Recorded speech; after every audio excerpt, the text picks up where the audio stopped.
lấy từ rô lui và bạ chiên áp từ chạy lui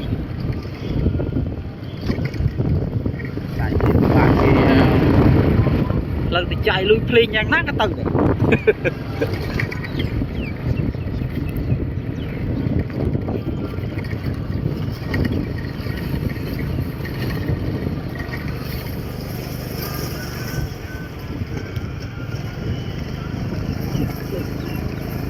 sao đây thế này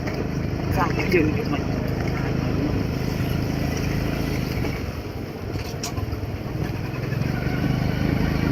mình cho cái sợi vô bao cho ăn chạy chạy cái cọc ở cái mơn bấy bắt đầu nóng này gọi là sợi này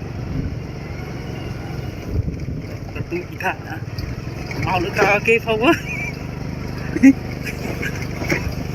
thì thật bắn tôi bỏ đâu mà bỏ kịp không